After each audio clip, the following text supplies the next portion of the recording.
ఇవన్నీ పెట్టుకుని మళ్ళీ కరెక్ట్ గా ఈ చంద్రబాబు పవన్ కళ్యాణ్ల మీటింగ్ కి ముందు అమిత్ షా వీళ్ళతో కూర్చున్నారు. అది ఒక గంట సేపు కూర్చుని ఈ డేటా అంతా తీసుకున్నారు. తీసుకున్న తర్వాత ఓకే మీరు బయలుదేరిపోండి అని చెప్పారు. వీళ్ళిద్దరు వెనక్కి వచ్చేసారు. ఇక అప్పుడు బార్గెనింగ్ వాళ్ళ మధ్య జరిగింది. అమిత్ షా, చంద్రబాబు, పవన్ కళ్యాణ్. అప్పుడు జాతీయ నాయకత్వం వైపు నుంచి శివప్రకాష్ జీ కూర్చున్నారు.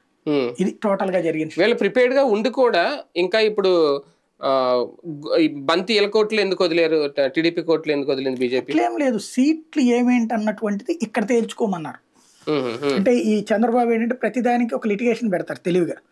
ఇప్పుడు ఎలా ఉంటుందంటే ఆయనది మీతో మాకు అవసరం అండి, మనం కలిసి పనిచేయాలి, తద్వారా రాష్ట్రాన్ని బాగు చేసేయాలి, మనం రాష్ట్ర ప్రయోజనాల కోసమే నేను పొత్తు పెట్టుకుంటున్నాను, మీరు అది గ్రహించాలి అని చెప్పి విజయవాడ సీట్లు మాకు మంచి క్యాండిడేట్ ఉన్నాడండి, వరుసనే మేము గెలుస్తూ వచ్చామండి, మా దగ్గర అనేక సార్లు 6 సార్లు ఎంపీగా గెలిచారండి, అట్లాగే ఇప్పుడు కూడా కేసీనేని చిన్ని స్ట్రాంగ్ క్యాండిడేట్ ఉన్నాడండి, ఓ 200 కోట్ల దాకా ఖర్చు పెట్టగలండి, అయినా మీకు కావాలంటే మీకు అంతకంటే బలమైన ఉంటే చెప్పండి, ఇట్లాగా అంటే నాదే ఈ సీటు అని ఇదివరకు రాష్ట్ర నాయకులతో మాట్లాడినంత ఇదిగా అప్పుడు ఈయన డామినేటెడ్ మెంటాలిటీ ఆ టైంలో ఇష్టమైతే తీసుకోండి